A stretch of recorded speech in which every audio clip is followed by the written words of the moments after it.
Hi, everybody. Hello. Welcome to Ignite Denver 40 something. 4. Thank you for braving the wind and coming in here. I'm very happy to have you here. Let's get this party started, guys. Welcome to Ignite Denver. Before you see our fantastic committee and our sponsors. We're all very, very happy to have you here. Who here is here for the first time? Amazing.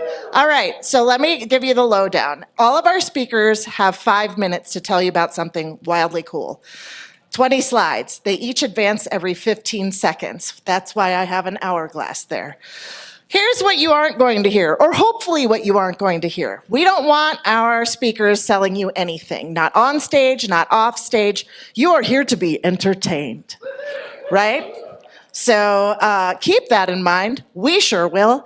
And now we're going to get this started by me providing an example of what a Spark Talk looks like. Over the moon. That was a cow pun. You'll see why in a second. Meteorologists, great hair, fantastic outfits. Are they reliable? I'm glad you agree with me. These guys I can't trust. Here's what I can trust. Cows. I can trust cows. I learned that when you are driving along and there are cows in the field, the number of cows lying down translates to the likelihood that there is rain, percentage. These cows don't question it. They know what's going on. They don't have to rely on a weather app. They don't need to check anything on their watch. They just know. And I'm here to agree with them. Do I have research to back this? Absolutely not. But I trust the cows, and I believe you should too. This is an example of where you might find cows. On the open plains. You can also find them in the mountains, also on flat surfaces. I took this picture, that was for the tumbleweed. Here's a woolly caterpillar. As far as folklore goes, it's not limited to cows. This guy, the wider the bands, the more likely that we're going to have a wet winter. I don't care about the caterpillar. I'm here for cows. Now this guy, he would take the cows out, take them back. After he would milk them, they would lie down. He figured, bless you, that was it. He was wrong.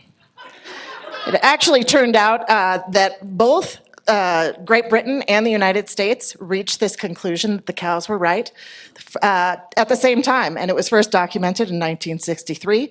People have tried to disprove this. They're wrong. This is a supercell. I just put it up there because I really like the picture that I took. Again, most of these are mine. Anyway, there is a word, apophenia, and it means that you find patterns like I did with the weather and the cows. I believe it. It doesn't matter. Here is a slide that means nothing to you. It's Fort Greene Bar. I would encourage you to go. I was running out of ideas.